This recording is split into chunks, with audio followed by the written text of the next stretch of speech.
రేగిడి ఆముదాలవలస మండలం చిన్న సిర్లాం గ్రామంలో టీడీపీ నేత ఉత్తరవల్లి సంఘం దారుణ హత్యకు గురయ్యారు. శనివారం రాత్రి ఇంటి బయట వరండాలో పడుకున్న సంఘమును గుర్తు తెలియని దుండగులు కత్తితో గొంతు కోసి ప్రాణాలు తీసినట్లు కుటుంబ సభ్యులు తెలిపారు. మృతుడు టీడీపీ మాజీ జడ్పీటీసీ మంతిన ఉషారాణి మేనమామ. రాజకీయ కోణంలో ఈ హత్య జరిగినట్లు ఉషారాణి ఆరోపించారు. కేసు నమోదు చేసినట్లు రాజాం రూరల్ సిఐ శ్రీనివాస్ తెలిపారు.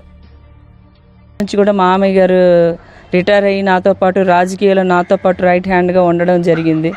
రాజకీయంగా ఎదుర్కోలేక కొంతమంది వ్యక్తులు, మరి నేను వ్యక్తుల పేర్లు అయితే ఇంకా నేను చెప్పలేదు, ఎందుకంటే అనుమానాస్పదంగా ఉంది కాబట్టి.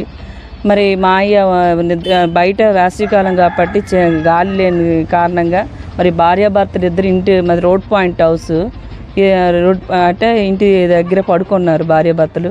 పడుకుంటే మరి 1:20 నిమిషాల సమయం. ఆ టైంలో పవర్ కూడా కట్ అయింది.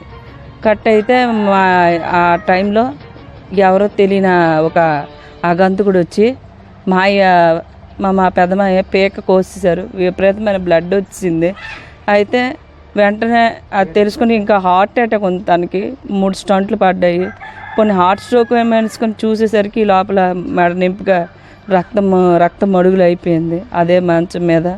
మరి అప్పటికప్పుడే హుటాహుట్టినే వెంటనే మేము కేర్ హాస్పిటల్కి తీసుకెళ్ళడం జరిగింది. కానీ ఈ లోపలనే మార్గ మధ్యలోనే ఆయన ఎక్కువ మరి రక్తస్రావం నోటంట పేకంట రక్తం రావడం వల్ల వెంటనే చనిపోయారు. చాలా బాధాకరం.